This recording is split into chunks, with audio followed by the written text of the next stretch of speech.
Bonjour à tous, ravi de vous retrouver pour un nouveau numéro des Matins du Sénat. Et ce matin, vous allez suivre les débats au Sénat sur le budget 2020 et sur les crédits de la politique de santé qui ont été adoptés par les sénateurs. Il a été question de l'aide médicale d'État, cette couverture des soins pour les étrangers en situation irrégulière. Les sénateurs ont également débattu du fonds d'indemnisation des victimes des pesticides qui va être créé. Les débats au Sénat, c'est tout de suite. Nous allons procéder à l'examen des amendements portant sur les crédits de la mission figurant à l'état B. Je suis d'abord saisi de l'amendement numéro 36 de M. Joyandet au nom de la Commission des finances. Monsieur le rapporteur, l'amendement 36, s'il vous plaît. Oui, merci Monsieur le Président, Madame la Ministre.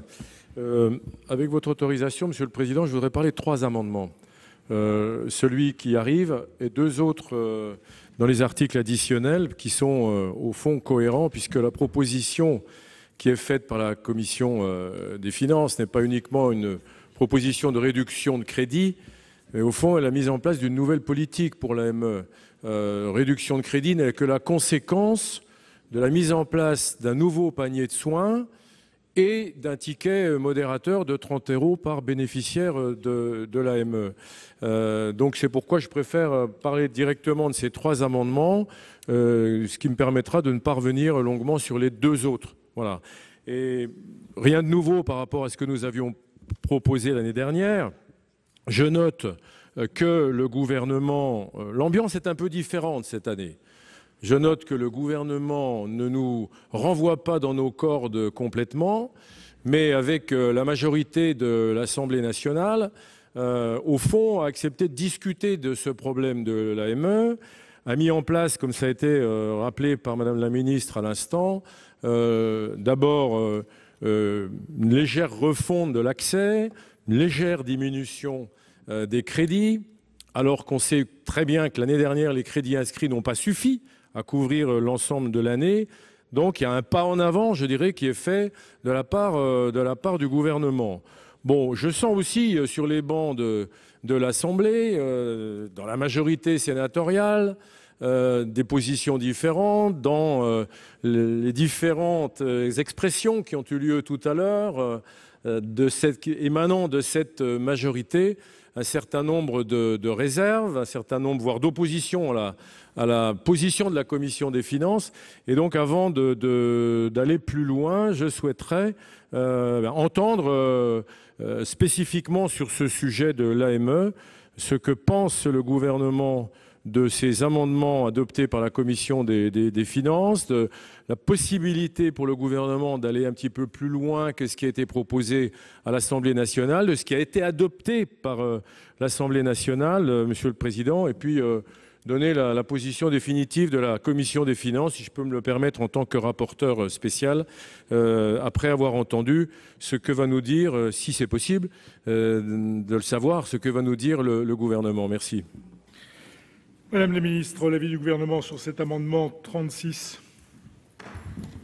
Merci Monsieur le Président. En effet, restreindre l'AME aux seuls soins d'urgence et conditionner son bénéfice au paiement d'un droit de timbre ne constitueront jamais des mesures efficaces de maîtrise de dépenses. Nous savons que la prise en charge, et je l'ai rappelé, que la prise en charge tardive d'une maladie est systématiquement plus coûteuse qu'une prise en charge à temps par la médecine de ville. Contrairement à ce que vous affirmez, de telles mesures ne se traduiraient pas par une dégradation de la santé des personnes concernées, un engorgement des services d'urgence et une augmentation du coût total des soins dispensés. Cela a été démontré en 2011. L'introduction éphémère d'un droit de timbre de 30 € n'a généré aucune économie, bien au contraire. La voie que nous avons choisie, elle est différente. Il est impératif de préserver ces dispositifs nécessaires pour soigner ces personnes, sans coût excessif, mais il est également de notre devoir d'en limiter au maximum les abus et détournements possibles. Les propositions portées par le gouvernement reposent, je dirais, sur cet équilibre. Votre proposition, à l'inverse, n'apporterait, nous semble-t-il, aucune réponse satisfaisante ou efficace en matière de protection des personnes et des régulations de la dépense. Donc le gouvernement émet un avis défavorable à votre amendement. Monsieur le rapporteur, vous souhaitez à nouveau vous exprimer sur votre amendement? Monsieur le Président, je ne connais pas par cœur le règlement, mais si j'en ai le droit, je vous demanderai bien 2 minutes de suspension de séance. Je crois que M. Mouillet va me demander la même chose. Donc voilà, j'allais demander la même chose, Monsieur le Président. Donc voilà, passons au regard du règlement. Je vous demande 2 minutes de suspension de séance, s'il vous plaît. Très bien, donc je vais suspendre la séance pour 5 minutes. Alors, nous sommes toujours sur l'amendement 36. Monsieur le rapporteur. Bien, merci Monsieur le Président, Madame la Ministre, mes chers collègues. Je pense que c'est inutile de vous dire qu'il y a un certain embarras par rapport à cet amendement et les 2 autres amendements. Bien. Je suis porteur d'un amendement qui est un amendement de la Commission des finances. D'accord ? Donc, en tant que rapporteur, je vais donc maintenir cet amendement ainsi que les 2 autres qui suivront au nom de la Commission des finances. Je me permettrai juste un commentaire personnel. Si j'ai demandé cette suspension de séance, c'est parce que je suis rapporteur de la Commission des finances, mais je suis aussi libre, n'est-ce pas ? Et donc j'ai aussi exprimé le fait que je constatais en tant que rapporteur depuis plusieurs années de ce dossier qu'il y avait un certain nombre de choses qui bougeaient. Voilà. Mais pour l'instant, eh bien, la Commission des finances ne bougera pas. Alors, est-ce que je peux mettre aux voix cet amendement, Monsieur Jomier ?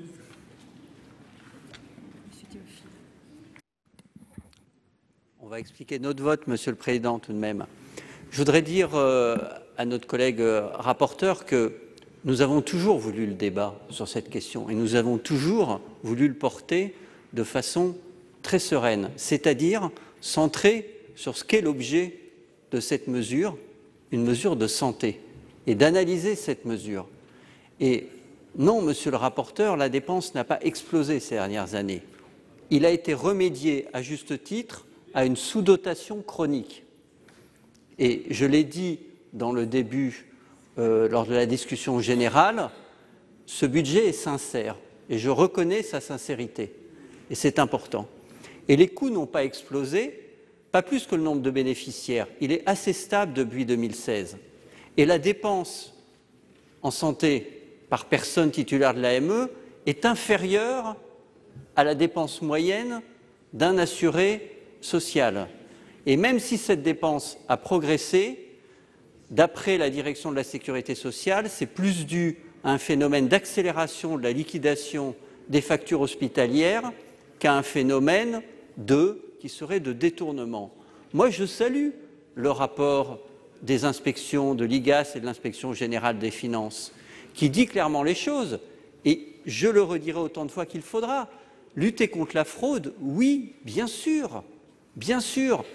Mais quand on lutte contre la fraude, on ne pénalise pas des personnes qui, honnêtement, ont recours à une protection pour leur santé. On vise les fraudeurs, on ne vise pas tout le monde. Or, ce recours, il reste, malgré tout, la modicité du recours est la preuve qu'il n'y a pas de détournement massif. Quand vous avez la moitié des personnes seulement qui accèdent à un droit, c'est qu'elles ne se précipitent pas, on n'arrive pas comme ça, hormis quelques filières de fraude organisée, oui, qu'il faut démanteler, oui, mais on n'arrive pas comme ça par contingent pour venir se faire soigner et profiter de ce système. Ça n'est pas la réalité. Donc nous avons toujours souhaité mener ce débat tranquillement sur ces questions. Je salue le fait que visiblement cette volonté soit de plus en plus partagée et que les crédits de l'AME soient grosso modo maintenus et validés dans le projet du gouvernement. Madame Doineau.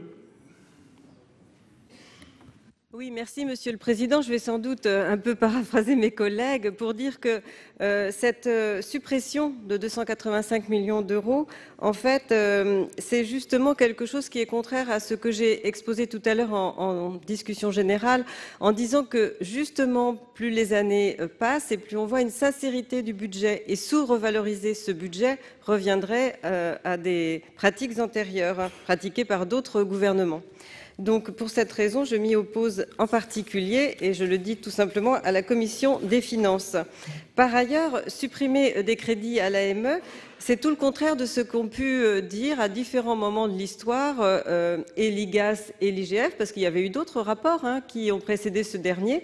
Et puis, c'est ce qu'avait dit aussi le défenseur des droits, qui s'opposait justement à une baisse de ces crédits, notant qu'effectivement, que dès qu'on les baisse, on n'est plus du tout ni dans la sincérité du budget, ni dans le besoin réel des migrants.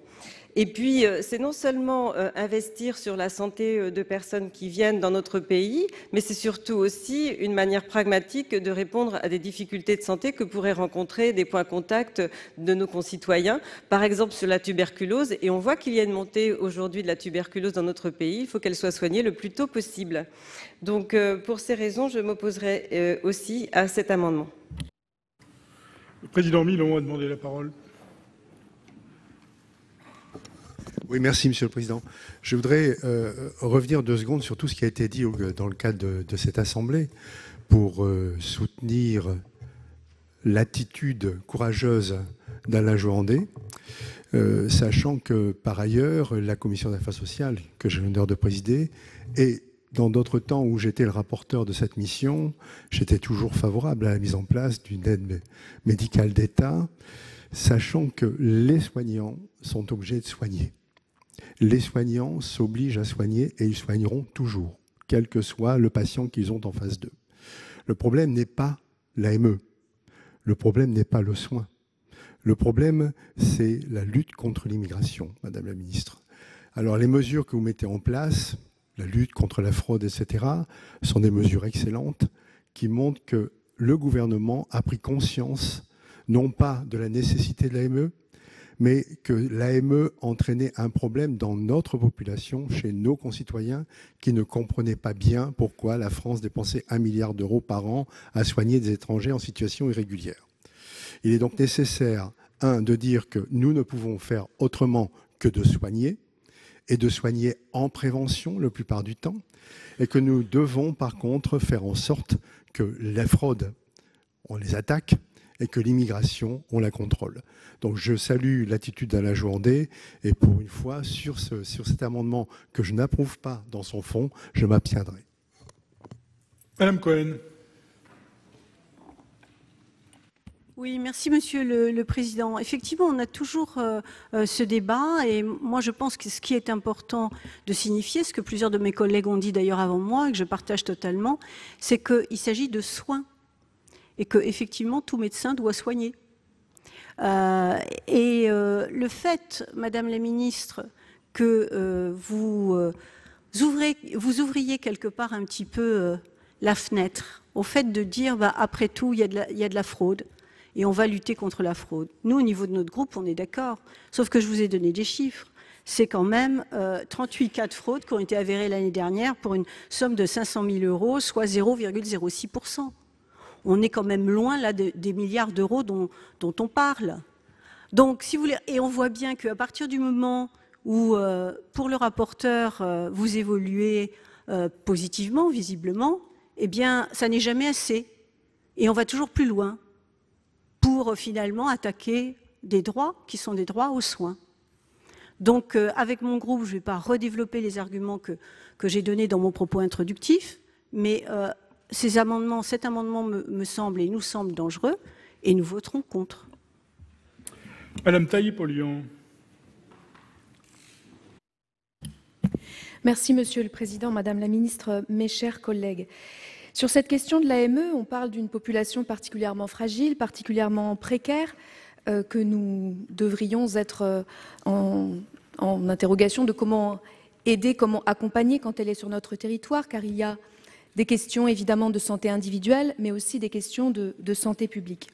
Or, on est dans une situation où on a plus de 50% de non-recours. On est dans une situation où on a un taux de fraude, et cela a été dit, particulièrement bas de 0,06%.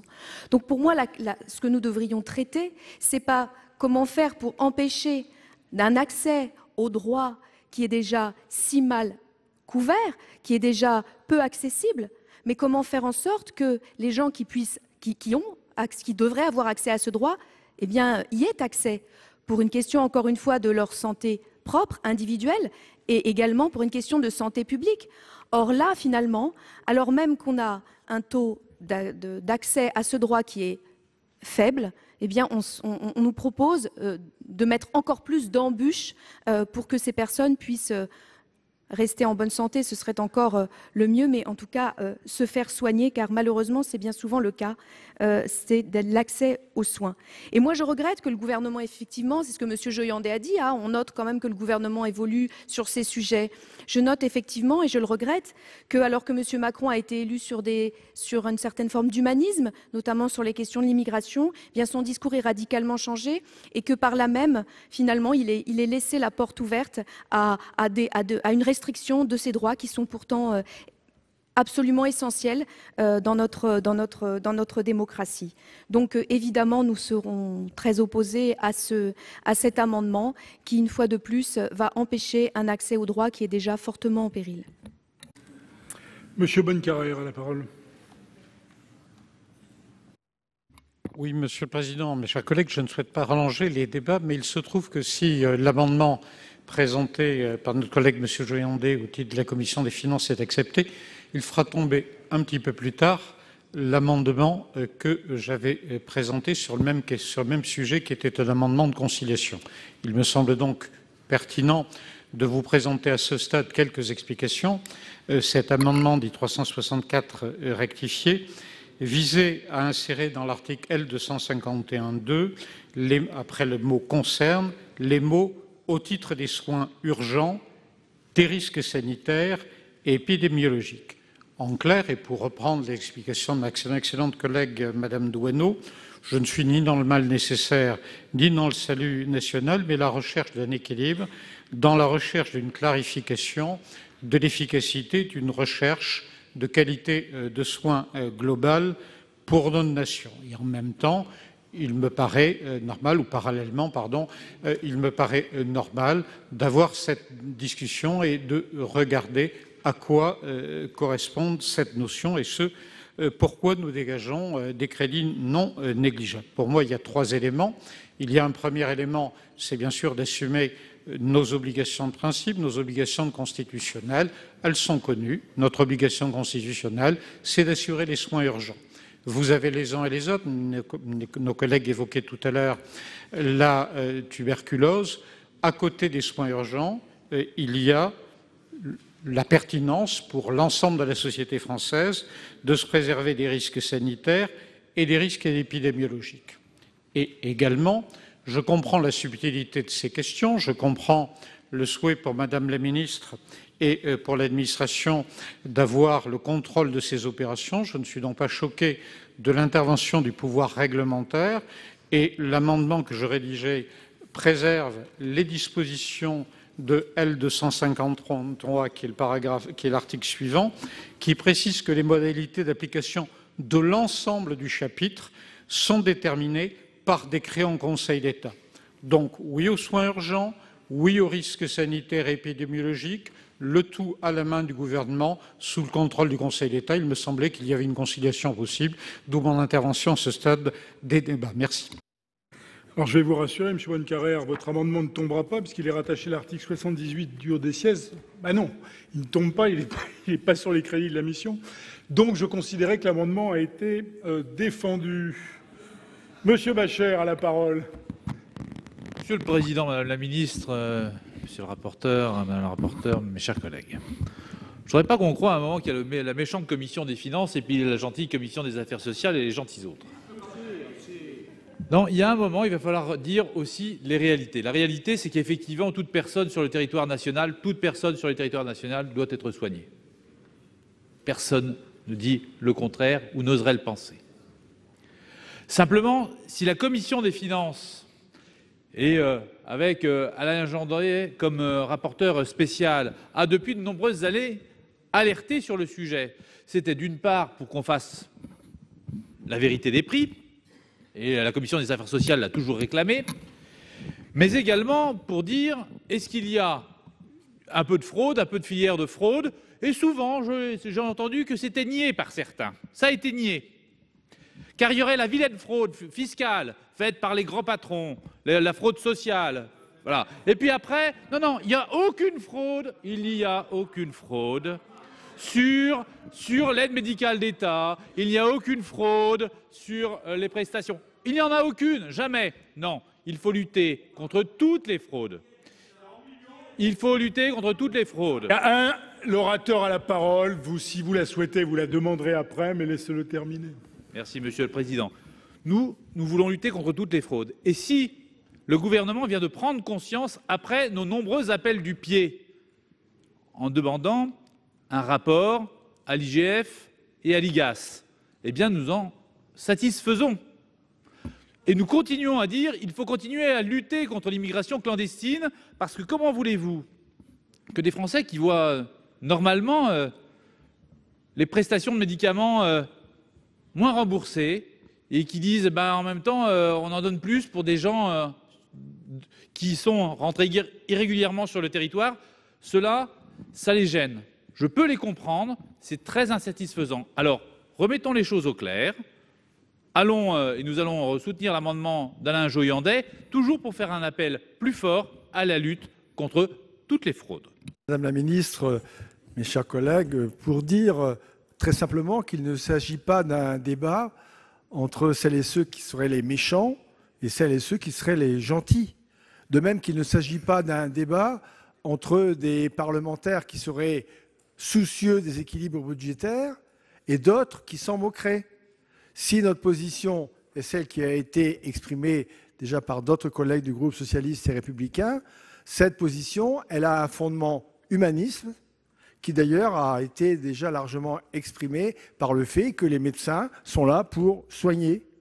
Elle a une dimension qui a été largement développée de santé publique, et en soignant celles et ceux qui sont chez nous en danger, c'est nous-mêmes que nous protégeons, c'est l'ensemble des citoyens français que nous protégeons. Alors, s'il existe des filières de fraude, mais il faut les rechercher, il faut les détecter, il faut les combattre et il faut les condamner. Il n'y a aucune divergence sur ce point. Et moi, je voudrais, comme mon collègue Bernard Jomier l'a fait tout à l'heure à la tribune, vraiment regretter que par son attitude, le gouvernement ait pu contribuer à alimenter cette polémique qui est vraiment, je reprends le terme de Bernard Jomier, une polémique détestable. Vous avez bien sûr compris que notre groupe, je le répète, votera contre cet amendement. Monsieur le rapporteur, vous souhaitiez la parole. Merci, Monsieur le Président, Madame la Ministre, mes chers collègues. Juste pour préciser 2 ou 3 choses. Je rappelle que la position du Sénat, c'est quand même de faire un appel au gouvernement pour que ce sujet de l'AME soit abordé un peu différemment et que l'on essaie de voir comment améliorer les choses. Pourquoi ? Parce que ceux qui connaissent les hôpitaux, ceux qui se rendent dans les hôpitaux, et notamment dans les hôpitaux qui sont le plus concernés par l'aide médicale d'État, savent bien que ces hôpitaux-là, encore plus que les autres, sont actuellement dans une situation intenable pour les personnels. Et donc, il faut quand même tenir compte un peu de cela. Je voudrais dire aussi qu'il ne s'agit pas d'une barrière entre ceux qui voudraient soigner et ceux qui ne voudraient pas soigner. Fondamentalement, en tout cas à titre personnel, l'idée c'était de rechercher quoi ? Ça fait plusieurs années que je propose ces amendements. L'idée c'est de rechercher quoi ? C'est pas de ne pas soigner les gens qui sont là. Les gens, c'est d'essayer l'objectif, c'est d'essayer de donner un signal pour que, à l'étranger, on sache que les choses ne sont plus tout à fait aussi faciles pour faire venir par l'intermédiaire de filières des gens en situation irrégulière pour se faire soigner. Le rapport de l'IGAS dit que dans l'immigration clandestine, il y aurait, mes chers collègues, au moins 25% de gens qui seraient motivés pour venir en France en situation régulière uniquement pour se faire soigner, parce qu'ils savent qu'en France, c'est le seul endroit où on peut faire ça. Et partout ailleurs en Europe, c'est impossible. 2 chiffres, l'immigration clandestine recule en Europe de 22% et elle augmente en France de 10%.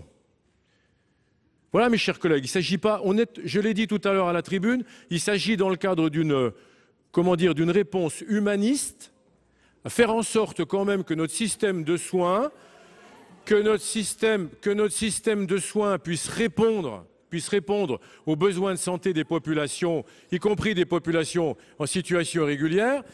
Et moi, ma position en tant que rapporteur, mais je vois que c'est impossible, donc je vais céder en termes d'argumentaire. Ma position en tant que rapporteur, c'était d'essayer de voir si, entre les anti, les pour et le gouvernement, éventuellement, il y avait une possibilité, pas aujourd'hui, mais en tout cas par l'intermédiaire d'amendements d'appel, de trouver une solution qui donne satisfaction à tout le monde. C'est-à-dire qu'on puisse conserver cette tradition humaniste qui est celle de la France, et qu'en même temps, comme quelqu'un le disait il y a bien longtemps, la France, comme avant, ne peut pas accueillir toute la misère du monde, et ne peut pas être la seule en Europe. Elle ne peut pas être la seule en Europe à soigner les immigrés en situation clandestine, alors qu'on ne le fait nulle part ailleurs. Donc voilà, ma position de rapporteur, c'était de voir s'il y avait une possibilité d'arriver, à un discours un peu plus unanime que des positions très tranchées. Je m'aperçois que c'est impossible, j'en prends acte, voilà, parce que le débat est beaucoup trop passionné. Je voudrais juste répondre à l'un de nos collègues tout à l'heure, qui disait que ça fait des années qu'on en parle et de toute façon c'est impossible de faire mieux que ce que l'on fait pour l'instant parce qu'on ne peut pas faire diminuer la demande. Je veux juste dire que historiquement, ce que vous propose le Sénat aujourd'hui a déjà été fait par le passé, et que par le passé, la consommation de crédit, pardon de m'exprimer comme un membre de la Commission des finances, j'espère que vous me pardonnerez, mais que nous étions à une consommation de crédit sur l'aide médicale d'État inférieure à 600 millions d'euros, et que nous avons fait baisser le coût de l'AME. Reprenez vos statistiques, c'est dans mon rapport, la courbe s'est inversée, et nous avons réussi à faire baisser cette consommation d'AME en instaurant un peu ce que le Sénat vous propose d'instaurer aujourd'hui, en soignant quand même les gens qui sont là, mais en faisant en sorte de responsabiliser l'ensemble du système. Voilà, c'est tout. Donc ce n'est pas une démarche qui consiste à dire on ne soigne plus les immigrés en situation régulière. Bien évidemment, on continue à le faire. C'est à la recherche d'une position raisonnable. Voilà. Alors évidemment, tout ça se transcrit par des amendements qui sont donc maintenus, sur lesquels je crois il y aura prochainement tout à l'heure un scrutin public. Mais voilà, c'est juste pour recadrer les choses. Ça a déjà été fait, ça a marché. Voilà. Et l'idée, c'est de casser aussi les filières qui nous amènent ici des immigrés en situation irrégulière, pour une certaine partie d'entre eux, dans le seul but de se faire soigner, parce qu'il n'y a qu'en France que l'on réussit à faire cela. Voilà, pour juste essayer de recadrer un petit peu les choses, puis vous dire que je regrette que ça soit aussi, aussi animé, mais chaque année c'est un peu animé. Mais comme le gouvernement avait un peu bougé cette année et que je voulais quand même le saluer, j'ai essayé de chercher un petit consensus, mais je n'irai pas plus loin. Merci, Monsieur le Président. Ministre, vous avez la parole. Merci, Monsieur le Président. Voilà. Madame la Ministre. Merci, Monsieur le Président. Je voudrais apporter en effet quelques précisions à mon tour. Les dépenses par bénéficiaire, c'est plus 0,5% par an en moyenne depuis 10 ans. Et c'est bien moins que la dépense globale de santé. Cette évolution en moyenne est liée notamment à l'évolution du nombre de bénéficiaires, on le sait, et le gouvernement a engagé aussi un mouvement de sincérisation des budgets de dépenses d'AME qui étaient avant sous-budgétisés. C'est pour ça qu'on parle bien de moyenne. Quand vous regardez les chiffres entre les 3-4 dernières années, ou il y a quelques années encore, et les chiffres de maintenant, on a des évolutions, donc on parle bien de moyenne. On ne remet pas en cause les principes, mais on lutte résolument contre les fraudes, parce que ce que nous voulons... si on maintenait et si on ne faisait rien contre les fraudes et les abus, on fragiliserait un système, et ce n'est pas ce sur quoi nous voulons aller. Nous voulons maintenir le système parce qu'il soigne bien, et nous devons par contre limiter l'accès à ceux qui abusent. Je voudrais juste revenir, en effet, parce que les personnes qui bénéficient pas, on vise quoi avec les abus et les fraudes? On vise des personnes qui bénéficient actuellement de l'AME et qui n'y ont pas droit. Et quand j'ai parlé dans ma discussion, dans mes propos au départ, quand je parlais sur le aller vers, c'est aller vers ceux qui bénéficieraient de l'AME et qui ne le demandent pas. Actuellement, nous avons 24% des personnes éligibles à l'AME qui n'y recourent que la première année. On augmente un peu au fur et à mesure. Si on a la deuxième année, on est à près de 50%. Donc on voit bien que les personnes réellement éligibles à l'AME ne le demandent pas, ne connaissent pas les droits. C'est le aller vers. Et par contre, lutter contre la fraude et les abus de personnes qui demandent l'AME alors qu'ils n'ont pas de droit ouvert. Et puis je voudrais juste rappeler que réduire l'AME aux soins d'urgence augmenterait la pression sur les hôpitaux et ce n'est pas ce que nous voulons. Alors, après ce large débat, je vous informe que j'ai été saisi d'une demande de scrutin public par deux groupes politiques, le groupe socialiste et républicain et le groupe Les Républicains, sur cet amendement numéro 36. Je vous rappelle que l'avis du Gouvernement est défavorable. Il va être procédé au scrutin public dans les conditions fixées par l'article 56 du règlement. Le scrutin est ouvert.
Plus personne ne demande à voter.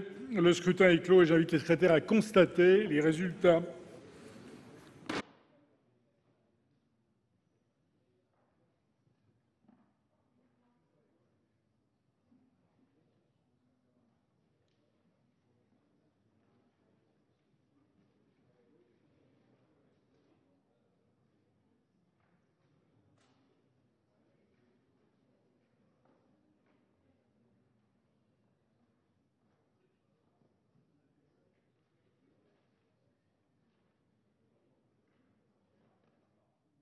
Merci. Voici le résultat du scrutin numéro 48 sur l'amendement 36. Compte tenu de l'ensemble des délégations de vote accordées par les sénateurs aux groupes politiques et notifiées à la présidence, nombre de votants 316, suffrages exprimés 295, pour l'adoption 147, contre 148. Le Sénat n'a pas adopté.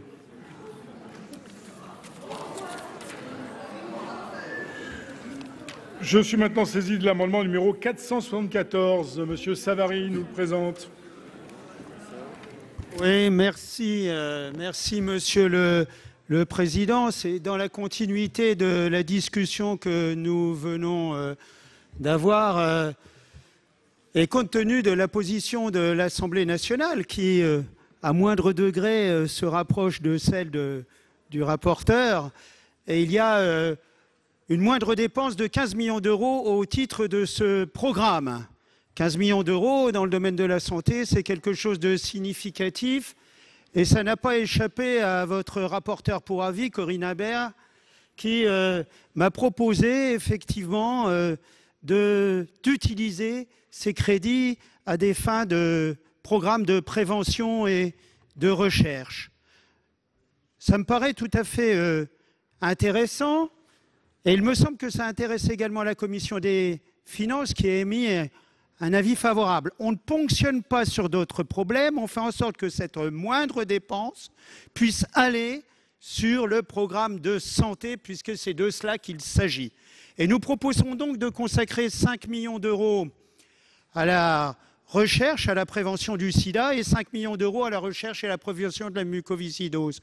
Je m'attarderai plus volontiers sur la mucoviscidose. Vous savez qu'il y a plus de 47 centres de recherche et de compétences, de centres de ressources et de compétences, et que c'est l'association de lutte contre la mucoviscidose qui participe au financement, faute de moyens alloués véritablement dans ce domaine-là. Et nous sommes soumis à des standards européens, et la France ne met pas les moyens pour correspondre à ces standards à travers ces centres de recherche. C'est la raison pour laquelle il est nécessaire, me semble-t-il, de faire un effort supplémentaire. Et dans le domaine de l'innovation, avec Catherine Desroches par exemple, nous avons reçu un certain nombre de biotechnologies. Il y a des molécules nouvelles qui doivent être mises à disposition des patients pour leur améliorer notamment leurs conditions de vie. C'est tout à fait essentiel. C'est la raison pour laquelle 5 millions d'euros sur ce programme serait tout à fait une avancée significative pour ces malades. Et je souhaiterais que le gouvernement donne un avis positif sur cette proposition. J'ai présenté, Monsieur le Président, les 2 amendements, celui-là et le suivant, puisqu'ils partent de la même philosophie. Je vous remercie. Très bien, Monsieur le rapporteur. Quel est l'avis de la Commission sur le 474 tout d'abord? Oui, merci Monsieur le Président. Madame la Ministre, mes chers collègues, puisque Monsieur Savary a déjà annoncé la position de la Commission des Finances, je ne veux faire que confirmer ce qu'il a dit et le don de l'ubiquité, puisque j'ai bien compris qu'il siégeait dans les 2 commissions à la fois. Je confirme l'avis favorable. D'ailleurs, pour les 2 amendements, on gagnera un peu de temps. Très bien. Madame la Ministre, l'avis du gouvernement, s'il vous plaît. Merci. Permettez-moi de donner un avis plus général sur les 2 amendements et global sur les 2 amendements. Le déploiement des programmes d'éducation thérapeutique est assuré par les ARS et son financement relève de l'ONDAM et non des crédits éteints. En outre, le financement de telles études et recherches relève pour l'essentiel du ministère chargé de la recherche. Et je crois qu'après la mission Solidarité, vous avez la mission Recherche. Et le ministère chargé de la Santé y contribue aussi à hauteur, en 2019, dans le cadre du programme 204, par le financement de l'ANRS à hauteur de 500 000 €, dans le cadre du soutien récurrent à 7 opérateurs, notamment sur votre premier amendement, pour son programme d'études et de recherche dans le champ de la santé publique. Donc, ce sera un avis défavorable sur vos 2 amendements. Alors, 2 avis favorables, 2 avis défavorables. Monsieur Jomier. Merci, Monsieur le Président. J'entends bien l'importance des programmes de santé publique que notre collègue René-Paul Savary défend dans ces 2 amendements. Et oui, c'est incontestable, ce sont des programmes qui manquent de financement. Mais on ne peut pas opposer comme ça, évidemment, des crédits qui, nous souhaitons voir maintenus en pleine sincérité budgétaire sur l'AME avec des programmes de santé publique qui s'adressent à l'ensemble de la population. Et donc, pour cette seule raison, nous ne voterons pas ces amendements, mais la thématique est juste et il faudrait que, effectivement, ces crédits soient abondés de façon plus satisfaisante. Président Milon, la parole. Oui, merci, Monsieur le Président. Je vais revenir sur ce qu'a dit d'abord Monsieur Jomier, parce que j'entends bien qu'il veut que l'ensemble des crédits soient sur l'AME. Le problème, mon cher collègue, c'est que c'est l'Assemblée nationale qui a voté ces 15 millions de retraits avec un avis favorable du gouvernement. Et vous savez que très probablement, à la fin de tous ces programmes, c'est l'Assemblée nationale qui aura le dernier mot. Donc il n'est pas inintéressant, parce que l'Assemblée nationale enlèvera ces 15 millions, de mettre 5 millions en effet sur la mucoviscidose et 5 millions sur la recherche contre le sida. Donc moi je suis très favorable à ces 2 amendements. Et je voudrais ajouter à Madame la Ministre, qui, elle, a dit OK, on retire les 15 millions, mais c'est le ministère de la Santé, et vous, ce que vous proposez, c'est le ministère de la Recherche. Je voudrais juste vous dire que quand on fait ce genre de raisonnement face à M. Darmanin, il nous dit, mais de toute façon, on prend ça dans la même poche. Donc là, c'est la même poche. Alors, puisque c'est la même poche, essayons de redistribuer dans la recherche, en particulier la mucoviscidose. Comme l'a dit René-Paul Savary, il y a des recherches actuellement en biotechnologie extrêmement importantes et en génétique en particulier, qui permettent des traitements sur certains types de mucoviscidose. Il n'est pas inintéressant d'aider ces traitements et d'aider ces recherches. Madame la rapporteure pour avis. Merci, Monsieur le Président, Madame la Ministre, mes chers collègues. Bien évidemment, je soutiens les 2 amendements de mon collègue René-Paul Savary. Je rajouterai, Madame la Ministre, que dans le programme de 104 de prévention, vous rappelez que la volonté du gouvernement, c'est d'éradiquer l'épidémie de sida à l'horizon 2030. Objectif que je partage à titre personnel. À la suite d'un rapport de la Cour des comptes, j'ai présenté un rapport en commission des affaires sociales pour un avenir sans sida. Et à l'issue de cela, le président Milon et moi-même avons déposé une proposition de loi. Donc, nous partageons l'objectif d'éradiquer l'épidémie de sida. Il faut juste s'en donner les moyens. Vous avez, par voie d'amendement, fait voter une réduction des crédits de l'AME de 15 millions d'euros. Eh bien, je soutiens l'idée d'un côté de profiter de ces 15 millions d'euros, d'en accorder 5 millions en faveur de la prévention du sida et des infections sexuellement transmissibles, et de l'autre côté 5 millions d'euros en faveur pour la lutte contre la mucoviscidose. Je vous remercie. Alors, je vais mettre aux voix l'amendement 474, avis favorable de la commission, défavorable du gouvernement. Qui vote pour?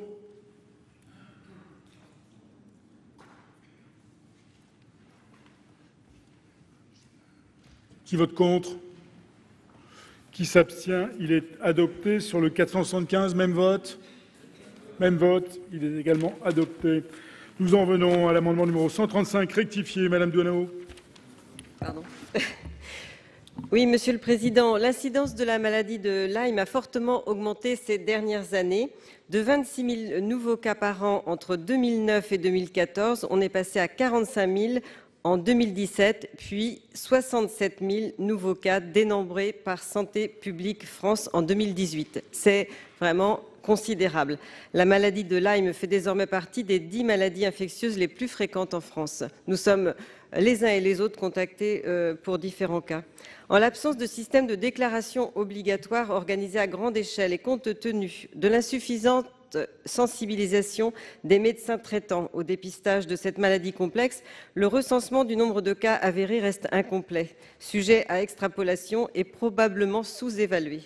Le diagnostic, la prise en charge et le traitement de cette maladie divisent la communauté scientifique, laissant les malades dans une errance thérapeutique. Or, en l'absence de diagnostic rapide, les complications peuvent être lourdes et mener à des dommages irréversibles. On le voit chez les adultes, mais on le voit aussi de plus en plus chez les enfants. Sans se prononcer sur ce que devrait être le diagnostic ou la prise en charge de la borréliose de Lyme, nous ne pouvons rester indifférents aux dizaines de témoignages de patients que nous recevons chaque année, nous faisant état de leur souffrance face à la maladie et à un parcours de soins particulièrement chaotique.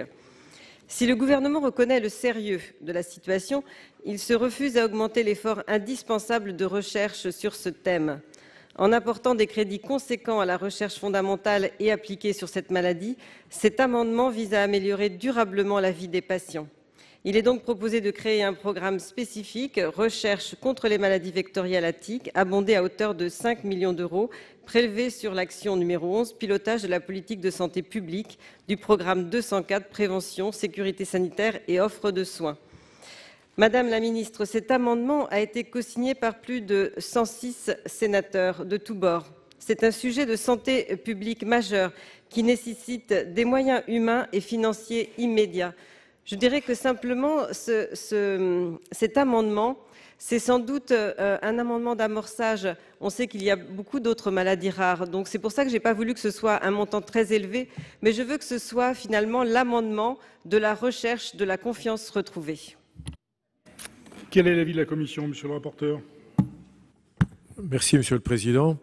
Sur le fond, la Commission des finances ne voit que des avantages à donner plus de moyens pour lutter contre la maladie de Lyme. C'est plutôt la Commission des finances a émis un avis de retrait pour des questions techniques, en fait, puisque vous souhaitez créer quelque chose en plus dans le cadre de la mission. Et la Commission des finances aurait préféré plutôt un redéploiement interne au programme 204 de l'action 11, pilotage de la santé publique, vers l'action 14, prévention des maladies chroniques et qualité de vie des malades, qui couvre l'ANSES. Voilà, et donc la Commission des finances pense que ce serait beaucoup plus opportun, et c'est pourquoi elle a émis donc une demande de retrait. Madame la ministre. Monsieur le Président, en effet, sur votre amendement, il s'agit d'apporter des moyens supplémentaires de la recherche contre les maladies vectorielles à tiques. Ça constitue un enjeu majeur de santé publique et nous le savons, et c'est pour ça que les actions du ministère, je dirais, vont plus loin que celles de la recherche, puisque nous travaillons et nous avons labellisé des centres pour éviter aussi l'errance et permettre un diagnostic de plus en plus tôt de ces maladies. Donc c'est la prise en charge, je dirais, globale de cette maladie que nous cherchons à travailler avec l'ensemble des professionnels.